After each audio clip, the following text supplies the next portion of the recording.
Is India finally changing its China strategy? After restricting Chinese investment for past 6 years, India has finally opened the door a little for FDI inflows from China. But why is it so? Why India decided to change what it brought in through Press Note 3 in 2020? This might have something to do with the fact that China remains one of our biggest trading partners, and as of now, we might need help. Hello everyone, welcome to Vajiram and Ravi's Flash News. My name is Shubhangi Singh and today we are going to understand that what exactly has India changed for Chinese investment in our country. So let us start from scratch, understanding that how India has approved the limit and what is the easing of the limit that has happened. So when we are talking about this particular step, we have to understand that this ease that we are referring to, it is only for FDI rules, especially with China-linked investment. So as of now, Union government has gone ahead and passed that partial ease will be available for foreign direct investment when it is coming from China and also the other land border countries or the land border neighbors these we have. So if we talk about the earlier rule which has been relaxed, that rule is coming from Press Note 3, which was released in 2020. We will be talking about this in detail.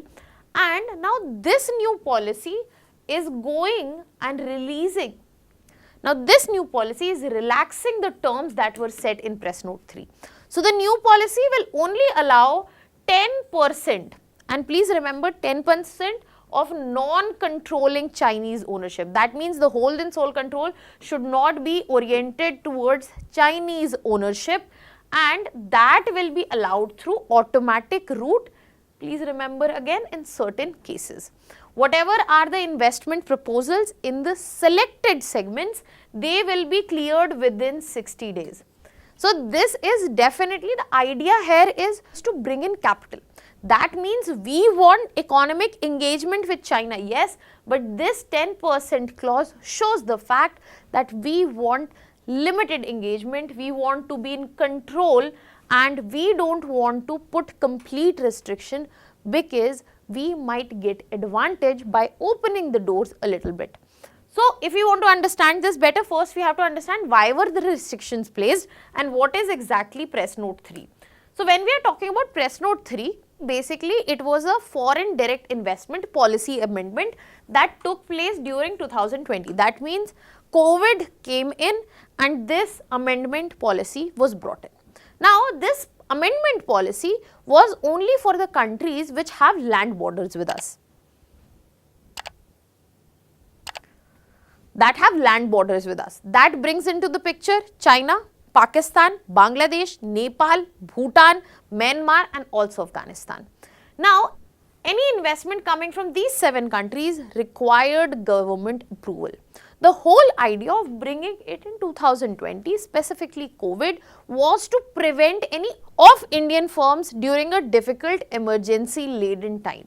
So, any opportunistic takeover would be prevented, and this opportunistic takeover, the reason government was doing that, they wanted to focus on national security. Many opportunistic takeovers, if coming from multiple neighbor countries, they could have been an issue of national security, especially with the ones which have prolonged border tensions with us, making it Pakistan and China. We don't trade with Pakistan anymore, so China comes into the main picture.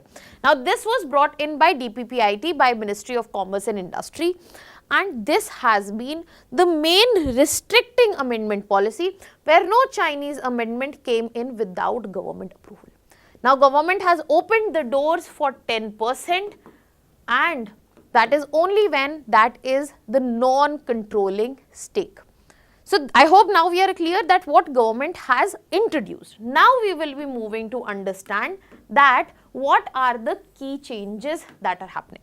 First, 10% Chinese shareholding will be allowed through automatic route. Second, there will be fast track approval. Investments which are coming from land border countries, they will be processed within 60 days. So minorities Chinese stake is allowed. So government was already considering this de minimis rule. Why I am using this term? This means that it is too small to affect. When we are talking about systematically important banks, we say they are too big to collapse, too big to fall. These are too small to affect. So that is why government was going with de minimis rule, and that is why they have given 10% stake.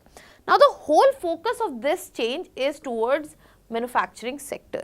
Now the fast tracking that government has facilitated will be for certain sectors, which includes electronic components, capital goods, solar components where we have polysilicon and ingot wafer, which are very important components when we are talking about generation of solar energy.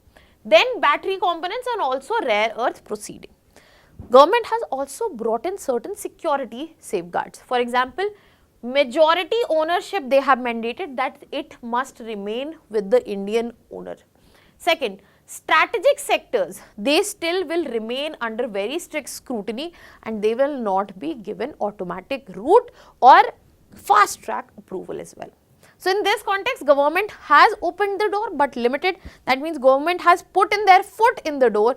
There's a little bit of opening which will facilitate us, but at the same time, we want to be controlled in terms of the situation. Now, when we have understood the changes, let us move to understand that why India is doing this. India is doing this because India needs this as of now. We want to boost manufacturing, and still as of date, China dominates the global supply chains, be it in terms of electronics, be it in terms of EV batteries, or be it in terms of solar manufacturing. So this FDI inflow will also facilitate manufacturing in terms of technology. Now, we are in the need of capital and technology. Now, this will ensure both, because initially it was restricted, investments were limited. Now, because the doors are opened, then we might have better private equity and venture capital funds coming through these very doors. Now, once we are trying to develop such supply chains in our country, we need to strengthen them. So, we have to build very resilient domestic ecosystems instead of just importing. So, if we are talking about a very good example here, in our country as of now, if you are talking about BYD, which is a Chinese firm, they had a $1 billion EV investment proposal, but that had been stalled because of the press note 3. So, now that might be relaxed. A little bit of opening of the door which will facilitate us in all these measures, and because of this we will see, and because of this, we will be reaping benefits such as higher FDI inflows, better technology transfer, manufacturing growth, especially when we want to make in India a huge success, and we will be also able to diversify our supply chains. But the concerns because of which press note 3 was released, they still remain in terms of national security risk. We don't want to be dependent on China strategically, and this can be a cause of political backlash as well. What are your thoughts on this? Let me know in the comment section. That was all from my side. Thank you so much.